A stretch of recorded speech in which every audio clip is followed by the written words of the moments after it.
پیام حرم the Islamic channel.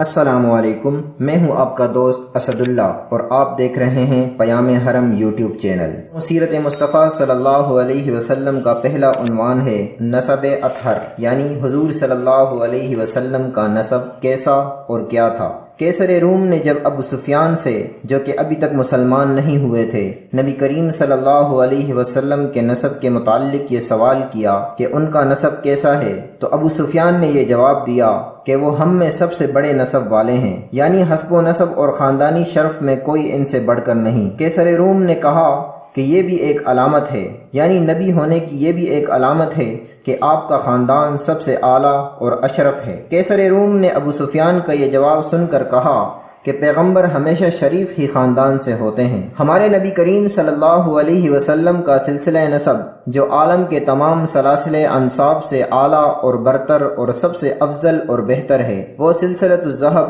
اور شجرۃ النسب یہ ہے۔ سیدنا و مولانا محمد صلی اللہ علیہ وسلم بن عبداللہ بن عبد المطلب بن ہاشم بن عبد مناف بن قصی بن کلاب بن مرہ بن کعب بن لوئی بن غالب بن فہر بن مالک بن نضر بن کنانہ بن خزیمہ بن مدرکہ بن الیاس بن مزر بن نزار بن معد بن عدنان۔ میرے دوستوں، امام بخاری رحمۃ اللہ علیہ نے اپنی صحیح بخاری شریف میں نسب شریف کے سلسلے کو فقط عدنان تک ذکر فرمایا ہے، مگر تاریخ کی کتب میں حضرت ابراہیم تک سلسلہ نسب کو ذکر فرمایا۔ عبداللہ بن عباس رضی اللہ تعالی عنہ سے مروی ہے کہ نبی اکرم صلی اللہ علیہ وسلم جب نسب شریف کو بیان فرماتے تھے تو عدنان سے تجاوز نہ فرماتے، عدنان تک پہنچ کر رک جاتے اور یہ فرماتے نسب والوں نے غلط کہا، یعنی ان کو سلاسل انساب کی تحقیق نہیں، جو کچھ کہتے ہیں وہ بے تحقیق کہتے ہیں۔ عبداللہ بن مسعود رضی اللہ تعالی عنہ اول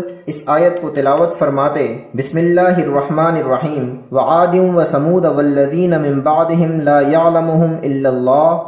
عاد اور سمود اور ان کے بعد کی قومیں، ان کا علم اللہ کے سوا کسی کو نہیں۔ اور پھر یہ فرماتے نسب دان غلط کہتے ہیں، یعنی نسابین کا یہ دعویٰ ہے کہ ہم کو تمام انساب کا علم ہے، بالکل غلط ہے، اللہ کے سوا کسی کو علم نہیں۔ اوپر جو سلسلہ نسب بیان کیا گیا وہ پدری اور جدی سلسلہ نسب تھا۔ مادری سلسلہ نسب یہ ہے محمد ابن آمنہ بنت وہب بن عبد مناف بن زہرہ بن کلاب بن مرہ۔ میرے دوستوں، امید کرتا ہوں کہ یہ موضوع آپ کو پسند آیا ہوگا۔ اگلے موضوع تک ہمیں اجازت دیں۔